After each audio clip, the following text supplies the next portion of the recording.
Guys, what's going on? Welcome to Serial at Midnight. My name is Heath, and I'm very excited to present to you guys the audio commentary for the film The Rocketeer. It's the 30th anniversary. I can't believe this movie is 30 years old. I was there in the theaters, I think on opening night. I had the novelization, I had the trading card. This is the novelization. I had the novelization, I had the trading cards. I love this movie. It's got one of the great soundtracks, and an orchestral soundtrack based on so much pulp history. Comic book creator Dave Stevens really leaning into that rich tradition of pulp entertainment. So here's the lowdown on this. This was recorded in February of 2020 exclusively for Patreon. This was a Patreon exclusive until right now when we are opening the vaults to share this with you guys. I recorded this commentary with my friend, comic book writer Joshua Jabcuga. He's the adapting writer on Bubba Hotep and the Cosmic Bloodsuckers, a horror comic that I absolutely love. It's adapted from Joe R. Lansdale's Bubba Hotep character, that Don Coscarelli movie. Love Bubba Hotep. So who better than a comic writer to talk to me about The Rocketeer? Because, of course, it's based on a comic, which is based on pulp movies. Serial at Midnight was born to talk about this stuff. We love it. This is an audio commentary. There's no video. Now you will see the Rocketeer logo, but we recorded this so people would listen to it while they watch the movie. We're relatively screen specific, but I think you'll enjoy it even if you're not watching The Rocketeer. So without further ado, that's what we're doing here. I really hope that you enjoy it. Viva the Rocketeer, 30 years later, forever in our hearts. What a wonderful film. Timothy Dalton, Billy Campbell, and Jennifer Connelly. Incredible cast, incredible action. Heath and Josh, take it away.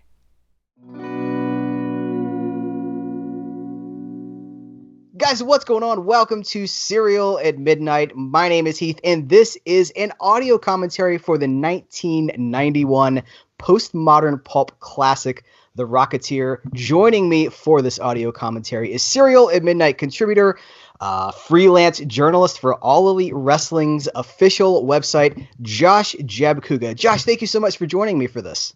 Thanks for having me back, Heath. I love being here. Yeah, we've got a trail of movie bodies in our wake. We've done They Live, we've done Batman. That's probably not the best way to describe that. Of loving of flowers in our daffodils, a trail of daffodils that we've left behind us. Yeah, and I think this one has a little bit more in common with They Live, actually, as in the sense that they're cult classics now, right? Whereas Batman was a huge hit upon release, but yeah, absolutely. Yeah, we're gonna have to talk about these too. Yeah. Okay, so we are going to we try to be.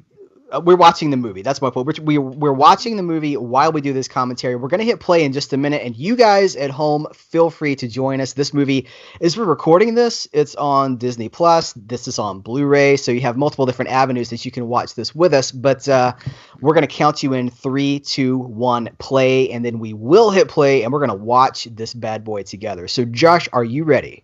I'm ready, sir. All right, listener/viewer at home, are you ready? Are you ready? All right, 3, 2, 1, play. And I'm watching a black screen. Well, I hit play and it was like a 3-second delay, so I'm going to be like 3 seconds behind you, but that's okay. It's not a big deal. Walt Disney Pictures presents. We're just going to describe everything. We have no thoughts on this movie. Just going to describe it. We're going to wing it. Now, we're watching this without sound because of, we don't want to get sued, first and foremost. But I love the score for this movie. And the way that this movie launches, it's just like this building, beautiful motion picture score. And when I was revisiting this movie, I watched it before we're doing this just to kind of refamiliarize myself with all the little nuances and stuff. And this has one of my favorite motion picture scores, and I had I don't know if I'd forgotten it, but like this music is often in my head. Like I'll be at the grocery store, and then it's here like, ba-da-da, ba-ba-ba-bum. James Horner, baby. James Horner, and it sounds, it's interesting. These composers all have kind of like, John Williams music sounds like John Williams music, right. And this sounds like a James Horner score, but I love it. James Horner did the music for, let's see, Titanic. I have notes. Let me check my notes. He's very prolific, but it's very distinct. Let's see. Avatar, Apollo 13. Apollo 13 is maybe the other big one from around this time. Yeah, I mean, what was that, 1997 maybe? No, I'm going to say 95, 94. Okay, all right. 93, 92. Yeah, could be way off. Wait, 76? Wait, are you talking about Apollo? Yeah. Oh, we need to check that one, sir. Apollo 13 is 1995. 95, okay. Well, we'll meet in the middle. Okay. But, one of the things that so they don't do movies with scores anymore. Everything's kind of like tones and beats, and the score is kind of gone at this point. I was just thinking about it. This movie is so old-fashioned in everything that it tries to do. And we've got almost 2 hours to fill talking about this movie, but it does so many things so well and so right. And I'm starting with the score because I love the score. And it feels classic Hollywood. When George Lucas was making Star Wars, the 1977 original Star Wars, and he hired John Williams to make this, lavish orchestral score, it was not popular to have scores in the 70s. They were using a lot of like source music, this was on the radio, or, just popular music. And he kind of brought back that classic Hollywood orchestral, I'm going to say, majesty. And outside of Star Wars, even the Star Wars movies now don't really sound right. Like, can you hum a theme from the sequel trilogy? The Rey, Finn, Poe. No, I just hear like threads of the classic score in there, right. But nothing new. But I mean, for a movie like this, it's perfect because it also, I think of a movie like Superman. Yeah, where you just that's one of the best scores of all time. Yeah, you just want that lush orchestral soundtrack where, everything now it feels like, and maybe this is like a Trent Reznor effect, but everything now is like either that beeps and boops, like the industrial type. It's true. Thing going on. I don't it's feel like the Batman scores, the Christopher Nolan ones, it's just like tones. It's like one note. Yeah. And no, it's even the Avengers movies, like those are I think those are our modern blockbuster masterpieces, or they will go down in history as our modern blockbuster masterpieces. And they don't really have memorable scores. They some of them did in the early days, they kind of did, but they've really moved away from that. It's like a conscious effort to move away from that classic. I don't Ford v Ferrari. It does not have really a score. It's got a lot of source music in it, and it's got, it's not quite. Any theories on why this might be? I think it's just trends in Hollywood, and I think we're in a place right now where this is considered old-fashioned in a not good way. Similar to the movie posters that we see now, as compared to the ones from before, where you had Drew. How do you pronounce his last name? Was it Struzan? Yeah, well, I've heard Struzan and I've heard Struzan, so we'll just either or. I mean, that if you saw a poster like that when you're going to the movies and it said like coming soon, that movie poster would tell a story, just itself. And now you just get these floating heads in clouds or whatever, and it's just. Have you seen the Struzan documentary? I may have. Kind of old. It's been out for years now, but it's a good one if you haven't. And anybody listening to this, it's really good. Yeah, there's a great book that was out too with nice. his work, and I was lucky to get an autographed copy. I don't know how, but it came autographed. Yeah. Look at you. I know. Well, speaking of posters, I do want to mention before we get too far away from it, the poster for this movie, I think, underperformed in every measurement that we can think of. This movie underperformed. It did not live up to kind of the studio's expectations. It's kind of become a cult favorite over the last. This movie's been out for almost 30 years, but I love this movie when I was a kid, and I was attracted to the old school quality. This movie's a love letter to Hollywood, to old Hollywood, not to contemporary Hollywood of 1991, but to the 30s, the 40s, the golden age of Hollywood. And I've kind of been on a kick for that stuff lately. I don't know, something about this time of the year as we're recording this is I really get caught up in like the the old grandeur of Hollywood. And the original poster for this was very Art Deco. Right. It's like the Rocketeer. It's very stylistic. It looks like a World's Fair poster or something. And the movie underperformed, so they redid the poster with like floating heads, kind of like a Photoshop style. Because they were like, well, it doesn't show the cast. It doesn't show that we've got Timothy Dalton in here. It's got James Bond in it. It's got Alan Arkin. And so they redid the poster with just floating heads. And now we're in a world of floating heads. Like that was so much of what the trends we see now are kind of reflected in this movie. Like the underperformance of this movie kind of predates kind of what we're seeing now. You're talking about floating head posters. I don't like floating head posters. Give me something artistic. Give me something grandeur. That's the word. Just give me something that makes me feel something.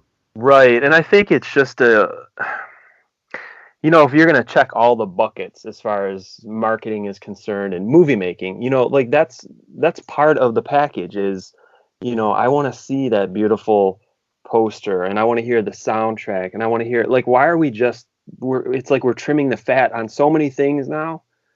I don't know if it's because of bean counters or whatever, but pretty soon, what are we going to have left?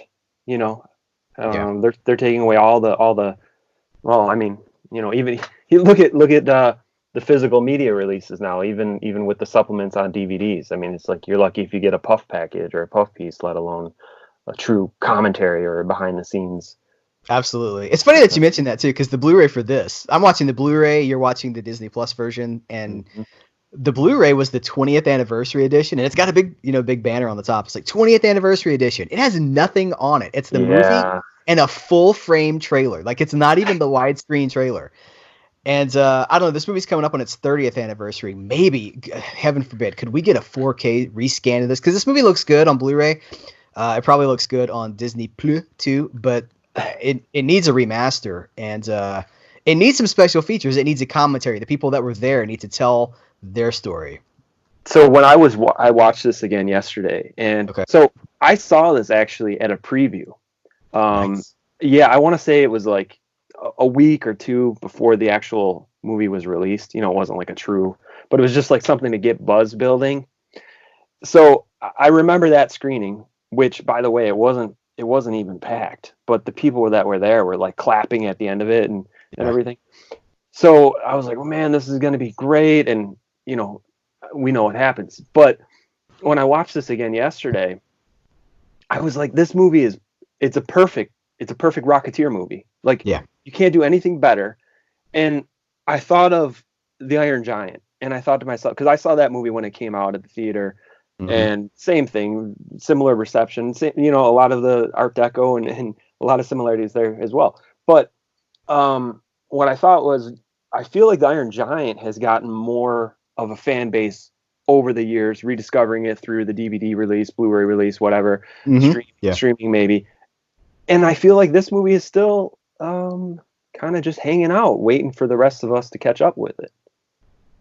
Maybe so. I know movie fans love it, but movie fans of our generation. I don't know that the younger generation has really caught on to this yet. I'm not sure.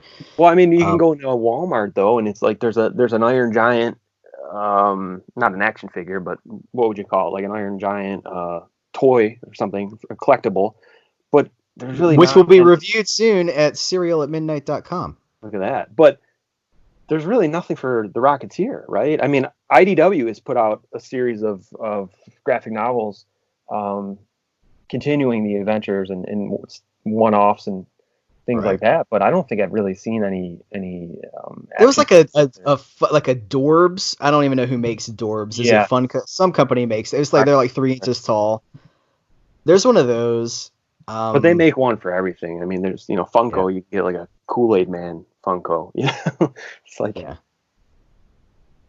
yeah, it's true. This movie is definitely off the radar, but the people that love it really do love it. And I think they've embraced it. Yeah, but I mean, considering how good it is, I mean, look at it, and you got Jennifer Connelly in it, who I don't think was quite Jennifer Connelly at that point. She'd been in Labyrinth, I guess. Right. She was 20. I looked it up. I was like, because I watch this movie every few years, and I realized like I'm getting older, and Jennifer Connelly in this movie is she looks like a baby in this movie. And I was like, how old is she in this movie? She was 20. Or she was 20 when it came out. She might have been like 19 when they were filming. So yeah, she was very young. It predates a lot of her success. Has Billy Campbell, I mean, he was fantastic in this. It was like he was born to play this, but has he really done anything major since this? I mean, she seems to be the standout. Yeah, he's like a character actor these days. I mean, there's that movie from, I want to say it's 2002, where he's like an abusive, he beats up Jennifer Lopez. I think it's called Enough. In fact, it is. It's called Enough. Right. And he's like the abusive boyfriend. They might be married. I saw it way back in the day. I did not revisit that to talk about this. So, guys, cut me some slack here. But there's that. He popped up on an episode of Star Trek: The Next Generation, I guess, but that was probably before this.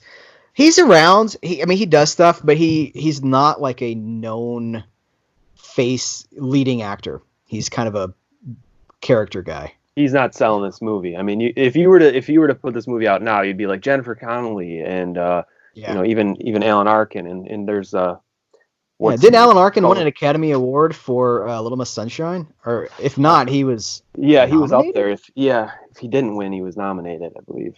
Just pulling out these. But there's we saw Coen Brothers character actor there, player with. That's right. Yeah. John Polito. Mm-hmm. We should say that, I don't know, my first impressions of this movie were like, time's getting away from us, actually. I love this movie, and I look back, I have listen, Serial at Midnight is pop culture and analog. It's very retro-minded. It's very old-school focused. It's trying to recapture what I think we've lost. And this movie really does that. This movie is kind of a love letter, as I was saying, it's kind of a love letter to classic Hollywood. But we grew up in a time, you and I, we grew up in a time where we had, like in the span of like 3 years, okay, we had Batman from Tim Burton, which is steeped in, noir and 40s atmosphere mixed with, 80s Art Deco and stuff. But it's very backwards minded. It's very backwards minded is not the word I'm looking for. Retro minded. Look at the Art Deco stylings of this rocket pack, man. That is just so good looking. I have so much to say. Like Joe Johnston, the director of this movie, was one of the lead designers of Boba Fett. Like Boba Fett as a character exists because of the way he looks, because for so long that's all he was like a costume, and we have Joe Johnston to thank for that. But we grew up in a time of Indiana Jones, right? Like the Last Crusade was 89, and that's kind of that goal that all of the Indiana Jones movies, but I'm looking at 89, Last Crusade, 89 Batman, Dick Tracy in 90, this movie in 1991. We grew up in a time when the filmmakers were channeling the stuff that was like 40, 50 years old and kind of repackaging it and sharing their love of that stuff with a modern audience.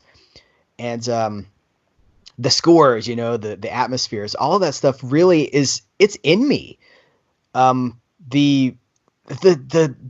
dog, like the diner that they eat at this movie, like great. The big, and that's real, like we'll talk about it when we get to the scene. But there's just so much retro. That was taken right from the comic book too. I was gonna say that was right in the comic book. Fantastic. The restaurant, with the bulldog, and I just feel like there was a connection to old entertainment that have we lost? I don't know. You tell me. Do you feel like we've lost it, or do you feel like it's just maybe not? Well, it's weird too, because we are like talking mostly about comic book and pulpy type of movies. But don't forget too, on the drama side of things, we had movies like a little bit later maybe Chaplin. We had the Bugsy Siegel movie with Warren Beatty. I can't think of the name right now. Maybe it was just Bugsy. It's just called Bugsy. Yeah, Bugsy. Right. And there's an extended cut of that is really good too. It's a true director's cut. Right, and there was I don't know. I mean, maybe, what do we have now? We have things like Stranger Things, which is a throwback to the 80s and an homage to the 80s. There's Glow. Speaking of professional wrestling, there's Glow on Netflix, which is a throwback to the 80s. Are we just like 30 or 40 years always looking back? Is that part of it? Well, but this is looking back farther than that, because this is we're talking about the 90s looking back at the 40s. I mean, I think this movie takes place in the 30s, the late 30s. I don't know that they ever give us a specific date, but we're talking about like, World War II era. So I guess, you know what, maybe like 42, something like that, because there's a heavy Nazi theme to it. So I don't know, 50 years? Yeah, and there's What's Paul looking back 50 Sorvino years too. in our modern entertainment? Is anything looking back that far, or is it all just going back to the 80s? Like, is Oh, anything looking back at the jeez. 60s or the 70s? Well, Once Upon a Time in Hollywood. Yeah, well said. All right, you win. Right on. And I loved it for it, too. Loved it. Was this pre-Bond or post-Bond for This is Timothy post. Dalton? Post, okay.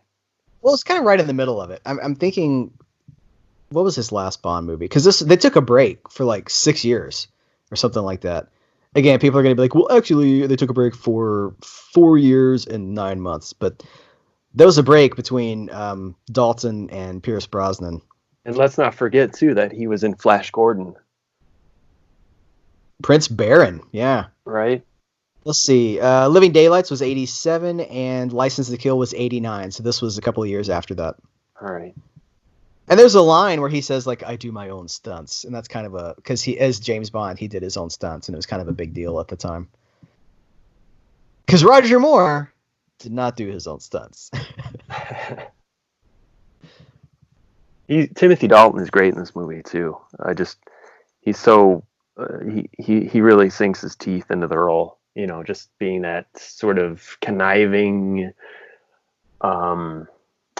unflattering. You know, I love him. He's just And everything I've ever heard about that is that they based the character on Errol Flynn. Yeah, Because, yeah. yeah. the notorious Errol Flynn. He was allegedly, Errol Flynn was a Nazi sympathizer. And possibly also very good with his sword. Quite the swordsman. Yeah. In every sense of that expression. And this guy, if we see his face, this is Lothar, and just a straight up Rondo Hatton. Just 1-to-1 Rondo Hatton. And for our younger listeners or viewers who are checking this out, Rondo Hatton was he was an actor in the late 30s, the 40s, and he had a growth, what would you say? I don't want to say disease. He had a condition. He was just a towering man, and his face was like this mask of, look at somebody like Andre the Giant, but it was like a dysmorphia, and his face was just so, characteristic, and is like just big. He's just a giant man. And this character Lothar, I mean, it is a one, like, it's not like it kind of looks like him, like it's like they took Rondo Hatton's face and they just made a mask out of it. They actually have awards that they give out to in the genre called the Rondos. I've got the ballot in my email inbox. Do you have the ballot? Did you get that? I as soon as I see that my name's not on the ballot, I just delete it. Like Bubba Hotep and the Cosmic Bloodsuckers not nominated. Trash. Delete. Trash. As you should, because that was a fantastic comic. Why, thank you. I'm glad someone thought so. Available now on Amazon for, it was like, last time I saw it was like $8. It's like peanuts. Yeah, just write me a letter and I'll give you one at this point. We haven't said much about like what's happening on screen, but I guess we should. Another thing that I really like about this movie is that there's so much stuff that's practical. Now, obviously, this is not really happening, but like the airplane, like the movie opened with the air scene, like airstrip scene. All the planes in this movie are real. Because this predates like industrial CGI. There was CGI. I mean, going back to Tron and even, like the 70s and stuff, they were messing around with this stuff. But CGI did not really take off in mainstream movies until Jurassic Park, when they really nailed it. So there's a lot of composite stuff in this movie. Kind of that Industrial Light and Magic, Return of the Jedi sort of special effects. But so much in this movie is practical effects. The airplanes are practical effects. When there's an explosion, it's a real explosion. Yeah, this movie would really benefit from a great documentary or a supplemental feature on a re-released 4K version or something. I would love to see how they pulled some of this off. Yeah.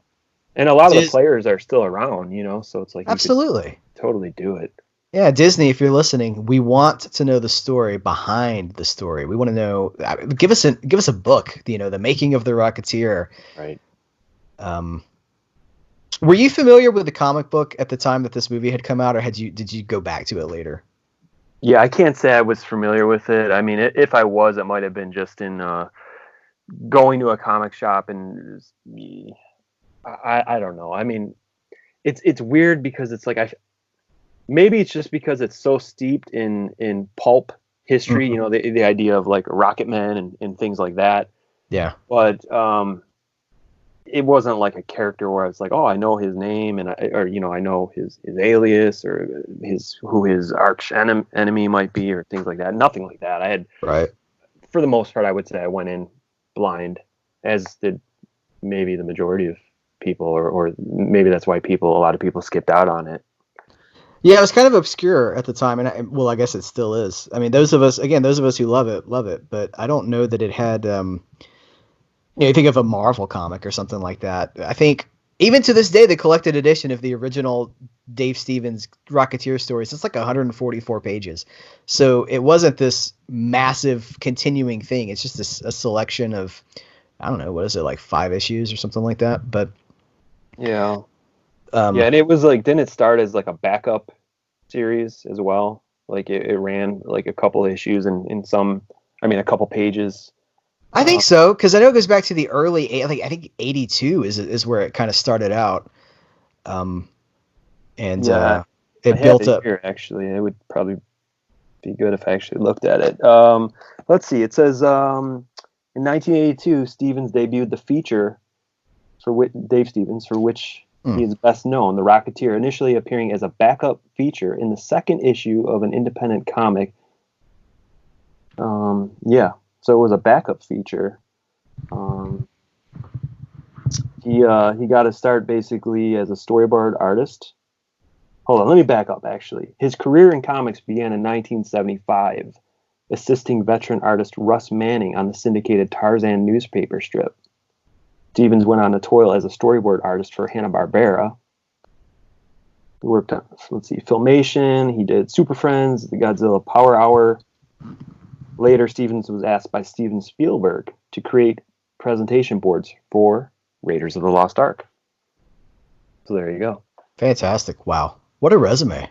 Yeah, right. I mean, here's a guy that it seems he was probably surrounded by this all the time. This is definitely a labor of love for him. But I feel like he was born to draw the Rocketeer, to create the Rocketeer, by the sounds of it. Yeah, absolutely. And yeah, I think the scene that we just saw kind of places the movie in a certain context. We're looking at early 40s, most likely pre the U.S.'s involvement in World War II. Hitler is amassing his troops and kind of rising to power. And that puts it very early 40s. So all the cars, all the... speaking of the atmosphere, Superman, the Richard Donner Superman movies have that classic, they don't necessarily take place in the 30s or the 40s, but they do have that style. Supergirl, like the Supergirl movie as well. So that was really, we got a lot of that stuff when we were growing up. And I don't know. I love it. Here's the face, that mask of a face that I was talking about. And if you win a Rondo, the award looks like Rondo Hatton. Yeah, it's really cool. It's really cool. One day, Josh, you're going to have that Rondo. It's actually a pretty prestigious award. I mean, they don't just pick, I'm not going to name names as far as different organizations and things like that, like the Stokers. But anyways, but I didn't hear anything. But as far as getting a Rondo, yeah, I mean, that would be if you get a Rondo, I think you're doing okay. I mean, it's not like getting an Oscar, but there's a lot of respect that goes into those. Yeah, I agree. So, Joe Johnston, I want to talk a little bit about Joe Johnston because he directed this movie. I mentioned that he was deeply involved in Return of the Jedi, the making, the kind of the designing of some of the characters from Return of the Jedi, Empire Strikes Back, including Boba Fett. But hold up, sidebar, the Bulldog Cafe. Yep. So this is based on a real building. It was. I know it was active in the 30s, and there's different stories about what actually happened to the building. Some people say it was demolished in the 60s due to real estate and expansion and just just clearing out the past and making room for the new. Some people say it was destroyed in the 70s in like a a flood or something like that. I've heard multiple different stories, but it's a famous building. There's actual photography that photos that exist of that building. Had tamales on one side written on one side of the door. Donuts. Is it donuts that's on the other side of the door? Now I can't remember. Anyway, but it comes from that style of architecture where everything kind of looks like something, and that's one of the things that I love about Route 66 is these buildings. So many of these buildings are still out there. There's so much of our really kitschy retro past is these buildings that look like other things. So there's another controversy. Is the building from this particular movie on a Disney backlot? Or I know there's one in the Peterson Automotive Museum in Los Angeles, California. They have one that they rescued. Is that the building that they have? There's so many different, no one knows what happened to this building. There's so many different stories. And I don't know, there's, if it wasn't it'd be in the Hollywood, the Disney Studios backlot in California, but I don't hear stories about that. I know in Orlando, they had a lot of the props as well, which that's a whole other on display or just well, so you could ride. They used to say when it was MGM Studios, Disney MGM Studios. Now it's Hollywood Studios, and it's going to be rebranded again soon. But back in the early days when they first launched that park, they were, it was Disney run by Michael Eisner. Jeffrey Katzenberg was deep in the mix as the head of Walt Disney Pictures. Dick Tracy comes out of this time. Who Framed Roger Rabbit comes out of this time. This movie comes out of that time. Flight of the Navigator. And there was a backlot tour that you could go on in Orlando. And we did, because, we'd go in the early 90s. That was like the park, because it was where you could see the movies that were in the stuff from the movies that you had just seen in person. And there was a backlot tour, and the ride started with like a walk through a prop shop, and they had all these props from all these different movies. It's still there. I guess they don't do the backlot tour anymore, but I guess the building with the props are still there, certainly. But you could go and ride, and they had the spaceship from, I believe the spaceship from Flight of the Navigator back there. They had the cars from Dick Tracy. They had stuff from, the cars from Roger Rabbit, and they had stuff from the Rocketeer that you could see the rocket, the jetpack, I believe, was there. The helmet for sure. I remember specifically seeing the helmet and just being like, oh my goodness. Cause there's probably, there's more than one. There's probably like 10 of them. Sure. But, you could go see the props from at this place. So I can imagine Disney holding on to that. I have a hard time believing Disney would have this building and that they would be like, we're just going to get rid of it. Let's throw it out. But it's possible. So is the one that you can go visit in the Peterson Automotive Museum in Los Angeles. But by the way, they do tamales at Christmas time. I don't know what it is about LA and Christmas time and tamales, but that's like a whole thing.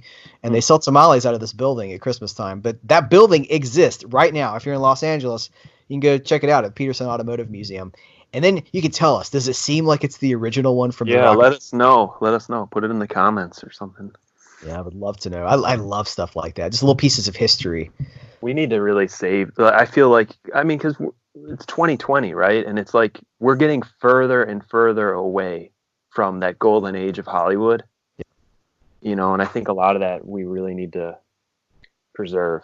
I don't know. We need to save movies, let alone props, right? There's certain movies that we don't. So. Yeah, that's what I was going to say. There's so many movies that don't even exist in the home media format. And that's changing because, for all the talk of a dying physical media market, they're digging so deep into the vaults to monetize what they've got while there's still a market there. Just don't believe the hype. Look, just because Best Buy or Target might not have a DVD selection beyond, the Oscar winner or whatever made $100 million plus in the last. Don't believe that. Go on Google. Go on. We know there's Diabolic DVD, cheap plug for them. There's other places where there's just anybody that listens to Serial Midnight, it watches any of the episodes, you guys know that we are living in the golden age, not to beat that to death, but it's the golden age of True. physical media. There's Yeah. any movie, like things that we've never even had before. And yeah, you're not going to pay $15. You might pay $25, but who cares? Because we're getting tons of supplements. So just because you don't see it at Target or you don't see it at Walmart, don't believe the hype. Just trust us. It's out there. Yeah, absolutely. In the recent Collecting at Midnight, we do Collecting at Midnight videos on Patreon. They're usually about an hour. And I was talking about how, in the last one, I was talking about how I just picked up 18 Cary Grant movies that span between 1932 and 1936 for $15 on DVD. So don't believe that this stuff doesn't exist. Like there's no market for this anymore. It's out there, but it's just a very niche market. But with all that being said, there's still so much that hasn't come out yet. And if we're patient and if we support the stuff that does come out, then that's good for us as movie fans, as movie preservationists, because you're right. Hollywood, all these movies that are not, popular hits now, movies that have, deep in the movies that everybody associated with them has now died or passed away, that they need to be preserved. We need to bring those forward with us. And that's why I'm thankful for, labels like Warner Archive, who continually put out these movies that I see sometimes on message boards, people are like, oh, I didn't ask for this. Like, well, you might not have asked for it, but they're preserving their catalog and then they're letting us in on it. And I'm so grateful for that. If you're digital only, there's a whole section on iTunes that is nothing but like the latest scans for Warner Archive. And you can buy those digitally before they even have a disc version pressed or released. So support this stuff too. That's part of the narrative, is that a lot of these studios and companies are putting all their eggs in the streaming basket, that of course they're going to push streaming. They want you to stream. They want you to subscribe. And as we know, we've seen it happen, certain things that are streaming, either they're there one day and the next day they're gone, or wait a minute, wasn't that scene in there before? Now it's cut, or they changed something. If you want to, the actual version, and you want to own it and be able to pull it out of your pile and watch it whenever you want, you got to buy it. Yeah. Yeah, we got to hold on to the past. Can't let it go. And a movie like The Rocketeer is a great example of that, because it's a movie about the past that has kind of become an obscure, I hate to say relic of the past, because it does have fans, but it's not. This movie deserves so much more than it's gotten. And But I should also say that you have a little one in the house, and are you familiar that there's like a spin-off show for for little kids on Disney Junior? So I saw that because my daughter, is constantly watching cartoons, as she should be. But I saw The Rocketeer and I was like, wait, what? But it has nothing to do with this, right? It's just It does. Wait, because well, see, I haven't watched it. Does? I was looking at the credits list, and it says Billy Campbell as Cliff Secord / The Rocketeer, 4 episodes. I was like, what? So it does. It's connected. I had no idea. I don't think it's like continuing. It's probably just like, I don't know, a flashback. It seems more of a coincidence, though, that a Disney Channel cartoon would be named The Rocketeer and not have some type of tie-in, right? It's totally connected. Billy Campbell is in it as the character, and there's a scene. I was looking on IMDb because full disclosure, I don't have cable, so I don't know if this show's on Disney Plus. I'll have to look into that. But and it's not for us anyway. It's for little bitty kids. But there's a still of her holding the classic golden Rocketeer helmet, like the I stand corrected then, because I only watched maybe 30 seconds of it, and it looked nothing like, it didn't look like the young Indiana Jones, you know what I mean, or whatever. So I just assumed right away that it was just in name only. But any connection is probably just lip service, and to kind of satisfy people like us who are like, well, you can't just take the intellectual property's name and not reflect the actual substance of the. Yeah, it's probably just lip service to connect it for for people like us. But bringing that up, though, we talk about kids. Now, this is a weird movie in the sense that it's not necessarily. It's like a ton of nudity in it, and no. Well, it's not for kids, and I mean, as an adult, we can watch it, and there's nothing that would insult me as an adult. But I don't know if that was part of it. I feel It like walks a line. it walks the line. It's a great family movie. I feel like there's maybe some people that are. I could see some families being a little more strict, where they're like, this, I don't want my kids to see this, right? I wasn't raised that way as far as like, I was. yeah, I know, right? As far as some people know that story, and um, I took the novelization of this to school. I went to a private school / Christian school. I had the novelization. By the way, I saw this movie on opening weekend. I've always adored this movie ever since I first saw it that opening weekend. I had the novelization. I took it to school and it was confiscated because they were like, wow, you can't bring that into this classroom. This is an adult movie. I was like, no, it's The Rocketeer. It's a Disney movie. And they're like, mm-mm. yeah. So See, it's like I'm on the polar opposite because I was the youngest of five. And a lot of times, see, I had just like, you want to talk about an ideal upbringing. I mean, my parents were the best. Like, I had the best upbringing, childhood that you could. I mean, it was like ideal. Anyways, with having older brothers in the house and being the youngest, a lot of times they were bringing home movies, or first on HBO and then on VHS, that they were definitely not for me. So yeah. it was very bizarre seeing Scarface and Oh, and man. no, and I'm not exaggerating here. Scarface, Porky's, Friday the 13th, and people are like, well, where was his mother? Trust me, my mom was around, but she had 4 other kids. She was And watching him too. She was like, right, first you get the money, then you get the chick. but I hope I turned out okay, but I still, there's things in my DNA now that are like, if people have ever read any of my writing, or even some of the things that I've covered at Serial at Midnight, I definitely enjoy, slashers, and you and I, Heath, have talked privately about movies like Joysticks and things like that. So it Yeah. definitely left a mark on me. But with that being said, going back to the Rocketeer, there's things in here where I could see maybe a family saying, no, let's hold off on this. It's not exactly for kids. It wasn't a problem in my house. It does not condescend. I'll say that. I think this movie I think it's for everybody. It's not for kids. It's not for adults. It's for a general audience. I never feel like I'm being patronized. There's adult elements in it, like the fact that, okay, we're looking at Paul Sorvino who's just coming off of Goodfellas. Yeah. And he's basically a mob boss, and that's but not hidden. I feel like it would, because there's some things in here where they show some of Jennifer Connelly's assets, let's say. Multiple times they draw attention to it and basically like zoom in too. Yeah, but I feel like it would go over your head, honestly. If you were just a normal kid, you would, what I mean? I was right. I mean, I was prime. Me too. But I mean, if you were like an 8-9-year-old kid, yeah, great. You know what I mean? It's not sure. Like, yeah, there's nothing goes like whack whack boing like. Yeah. Yeah, I mean, it's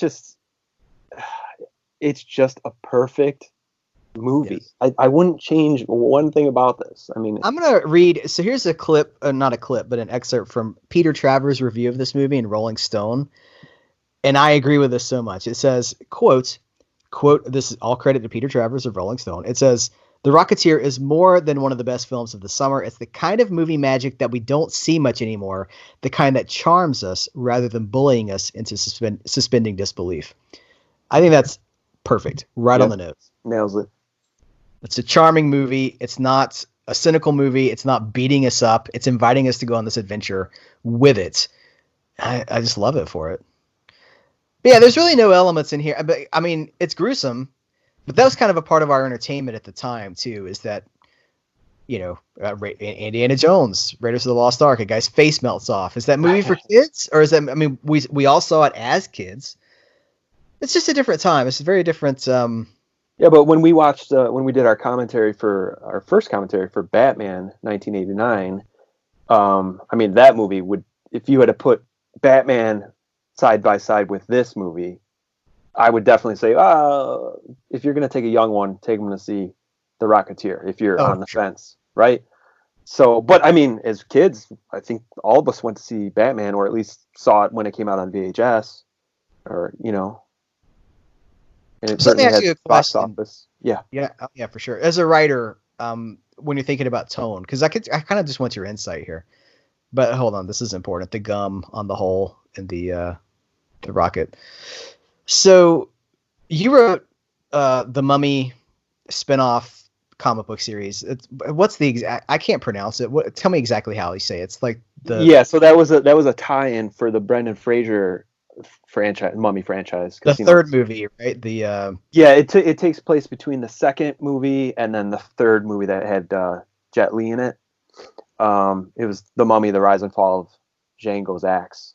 Django. Okay, That's the way I Django. pronounce it. Okay, Yeah, I but pronounce it Zingal. but I was kind of shooting for a tone like this. Like I was kind of a throwback to pulp. Even Okay. though, again, I told you privately how if anyone read that series, if you look at issue 1, I kind of wanted to do a little bit of a nod to spaghetti westerns, as best I could for an audience that was intended for. So if anyone reads that Mummy series that I wrote, look at issue 1, because there's some spaghetti western homages in there.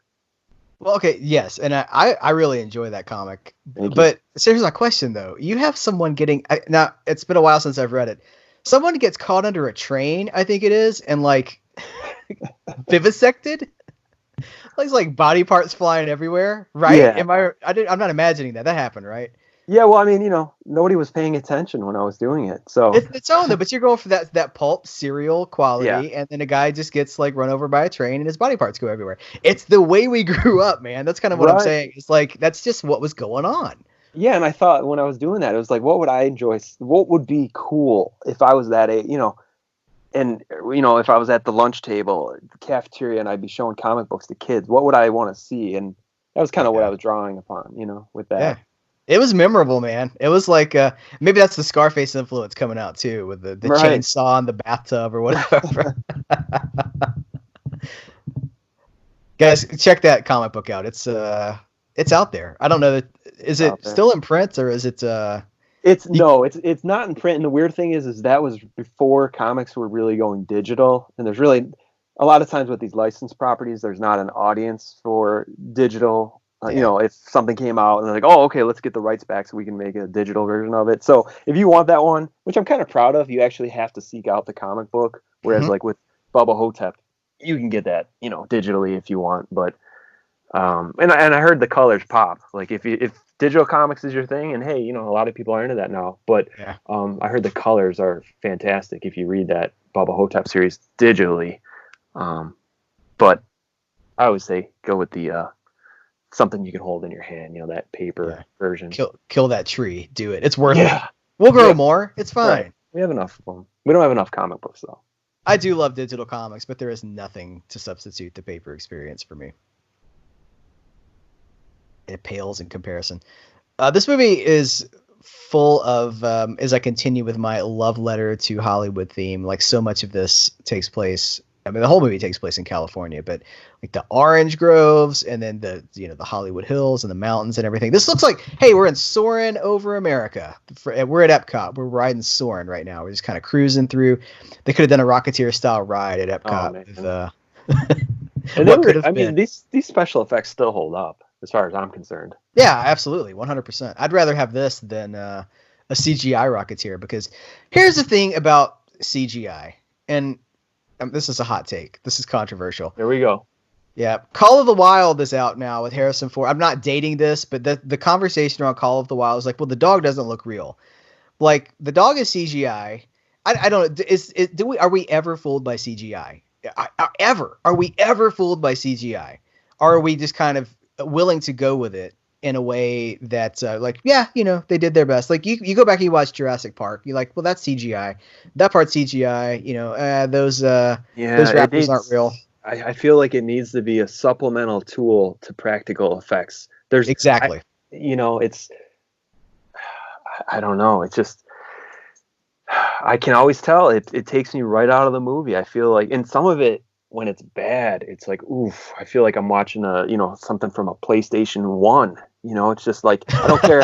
Honestly, I don't care, because it makes things that are totally, that would never happen in real life. If you're using a stuntman, or if things like that. But I don't know, man. It's just, there's certain things with CGI where it's just like, I'm done. I can't. I'm out of it. Like, you threw me out of the movie. Yeah. But the style of special effects that are used in this movie, I guess it's a lot of like composite stuff. They've taken, Right. It's not CGI. It's a guy. I mean, they filmed, the Rocketeer flying, and then they've composited it into the shot. And you can tell, there's like a halo around it. You can tell it's been overlaid, but it still feels real. There still is, it's not something that was fabricated on a computer. It has weight. It's real. It's just been laid in. And we grew up with that style, right? It's like, it is. Yes. You can like draw that line between like this in Willow and Willow. Right. I mean, that was a weird thing too, as a kid, and maybe it's because Lucas himself was a little bit more hands-on back then than probably now, but it was like, it felt comfortable to me. Like, it felt like comfort food. Like, you knew you were in good hands. Like, it was like, oh, it's George Lucas, and it's like, oh, there was those fingerprints were on it, right? And now things just feel more, what's the word, sanitized or mechanical. I'm not sure if I'm doing it justice, but you knew, like, it was in the same family, right? It was almost like listening to a record label that you like. Even if you weren't familiar with the band, you knew the record label, and if the record label was good, chances are the band would be good. And I feel that way about the special effects, like, of ILM, right?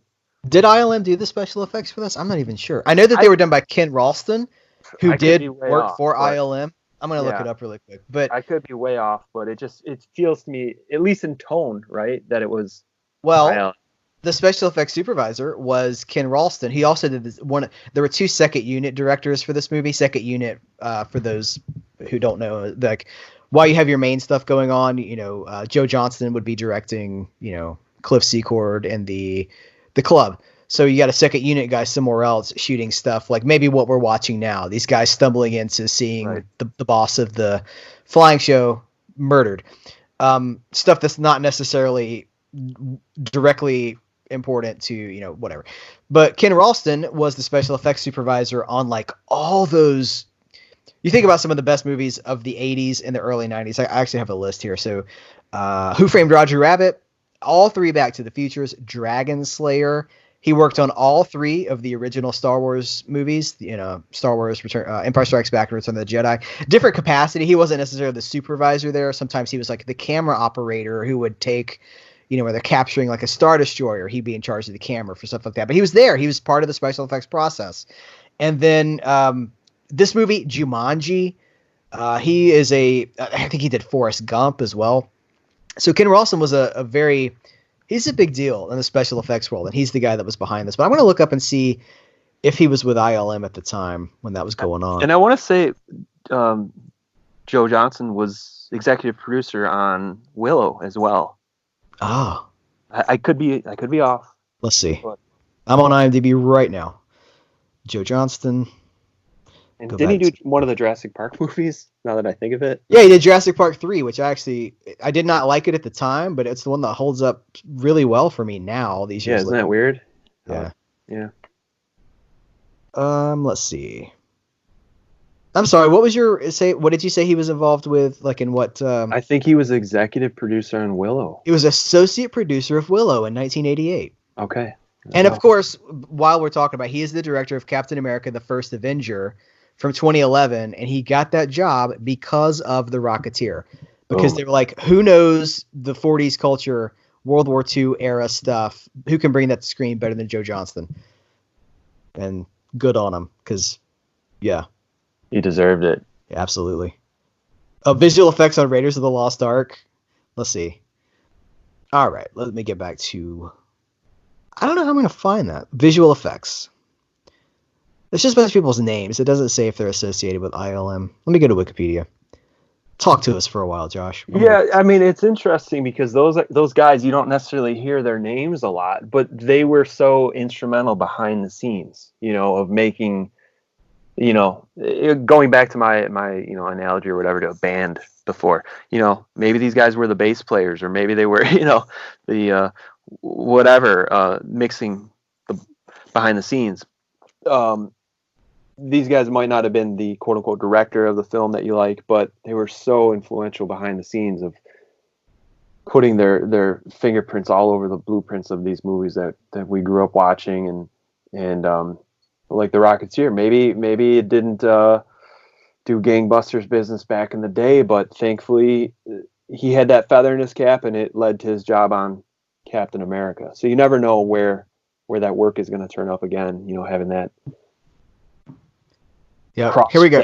Cross training, so to speak, in your skill set. The visual effects were designed and created by George Lucas's Industrial Light and Magic, with Ken Ralston as the VFX supervisor.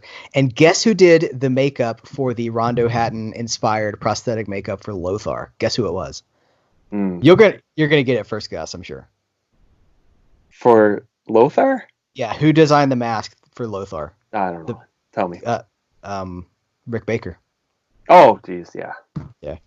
It fits now that you're like, oh, of course he did. So look at the scene now that we're looking at, right? With W.C. Fields. When I was I was in Hollywood at one point, and bragger. Look, Clint Howard. Right. Yeah. There we go. So there's like this famous mural, and the story is that W.C. Fields, he behind the scenes, he hated children. And I guess he hated animals. So on this mural, and ironically, he hated little chickadees too. I was kidding. So on this mural, though, this famous mural in Hollywood, I don't know the name of it, but where's this mural at? Give us some context here.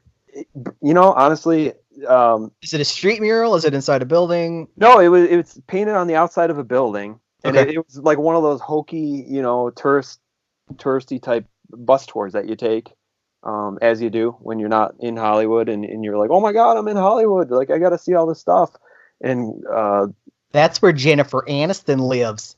They were like, well, that's where Lindsay Lohan got her first DWI. And it was literally like 3 days after it happened. Like, it was on TMZ, and you could still see the tracks in the oh my goodness lawn. But anyways, so this mural had W.C. Fields on it, and sort of to get back at him, in front of him, they had Lassie, and they had Shirley Temple next to him.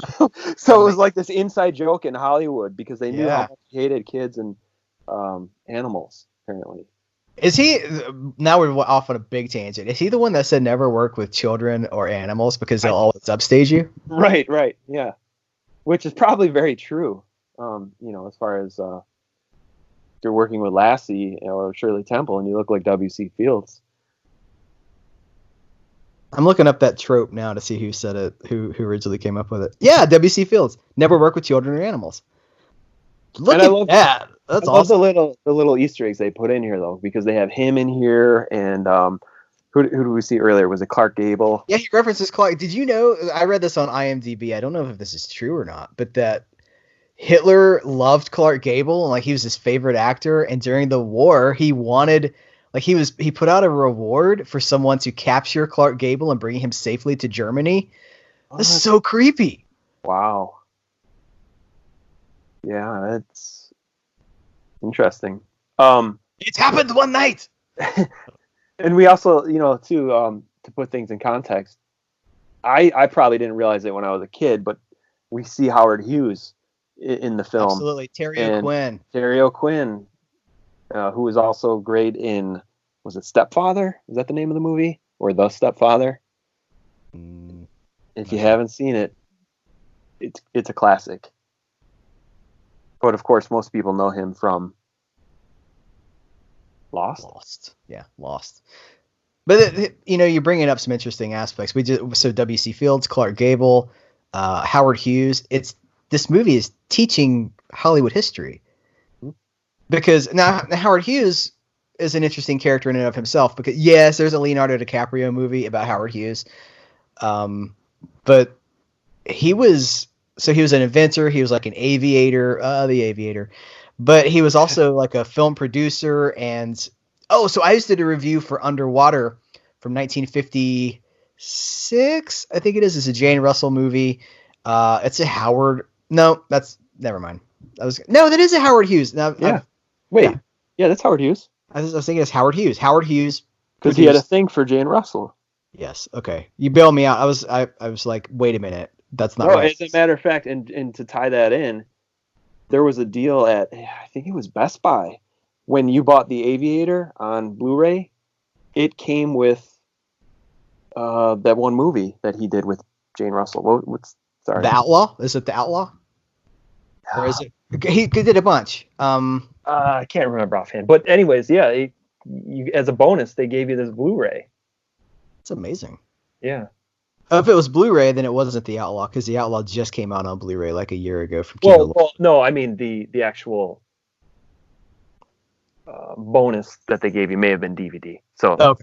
I'm not sure about that, but that's the famous Western where she's like short skirt and shirts hanging off, and it was like, oh my goodness, it was very provocative for the 40s. He produced Scarface, the original Scarface, right, in the 30s. Paul Mooney. Yeah, he was a big deal. Now, as far as just to go off, not on a tangent, but to go back to the comic book. Yeah. So Betty Page was pretty much the model that Dave Stevens used. Because they were friends, right? They became friends, yeah. And if you look at the comic, it definitely looks like pinup art. I mean, he has this very lush style. But yeah, apparently they became friends later on. So yeah, Betty Page is, another person. I guess like her popularity came back somewhat thanks to the comics. Yeah, Betty Page was like in our youth. I remember her being a really big deal. There was this whole resurgence of Betty Page. Right. In the 80s and the 90s. And I guess that continues up until this day, because you look at some of the modern burlesque. I mean, burlesque is still big. Dita Von Teese, I guess. Right. There was that whole movement with, like, I remember, I think it was like when swingers came out and like rockabilly and swing, with the Brian Setzer Orchestra, like people started getting into that again. And it was like, you'd see like, what were they called? Was it the Suicide Girls, where it was like that burlesque? Yeah. Yeah, I mean, all that was kind of coming back, which was it's kind of interesting to see. You'd see these guys with like their, the hair slicked back and the rockabilly and the whole hot rod culture was coming back for a while there. I mean, it's still there, but it was like, I felt like wherever you went, it was like smacking you in the face for a while. Yeah, it became super mainstream there for a while, probably thanks to swingers. But yeah, it is. They still like Viva Las Vegas every year is a big deal in Las Vegas, where the entire culture kind of goes to celebrate for a week or a long weekend in Las Vegas. They have a vintage car show. They have the old school, but they have burlesque shows. They have dances. They've actually, there's a show in Nashville now called the Nashville Boogie that they do every year, and it's kind of an extension of that. I'm gonna say it's a lifestyle, but yeah. Betty Page, again, this movie educating us on the past, the icons of the past, or a modern audience, educating a modern audience about what had come before. Very valuable. And I guess he still did that with Captain America. There's a lot of stuff like that in Captain America too. So I can't say it's totally gone, but Captain America was almost a decade ago. So I don't know. I just love stuff like this. This is just this is comfort food for me. This is like a chicken soup for my soul. Absolutely. Yeah, I was surprised at how well it held up when I watched it yesterday, because I feel like I'd seen the movie a million times, but I can't tell you the last time I saw it other than yesterday, because it felt fresh and new to me when I watched it yesterday. It was like I was familiar with it, but I was like, oh wow, like they did so many things right. It was just I lost myself watching it. It felt really like comfort food, it was like going home, you know what I mean, where it was like, oh, I remember this place. Yeah And it's a good place to visit. Like, I don't see myself, I don't think I could just watch 5 minutes of this movie. This is one of those that if I'm in it, I'm just watching it. Yeah, you're not going anywhere. Yeah. We should talk a little bit about the writers. This is from it's Bilson and DeMeo. I want to get their first names right. Is it Danny Bilson? Yeah, Danny Bilson and Paul DeMeo, and they were they're the screenwriters, but they had the year before this. Their big success was as the creators of the Flash TV show. Now we have a modern Flash TV show that kind of fits into the Arrowverse, but in '90 there was a Flash TV show that was kind of riding the success of Batman, and it feels like the genesis of that show was, hey, let's bring Batman to TV, but we're not going to use Batman. We're going to use the Flash, and so it was John Wesley Shipp. The modern Flash show pays a lot of respect to the '90s show, but it wasn't a huge hit. I loved it, but it did not. It doesn't have. I think it was one season. I think it's a one Wasn't season. it just like a really poor time slot? Wasn't it like a Friday night or something? I think it was. Yeah, and I'm sure it was an expensive show too. Yeah, it was a great costume though.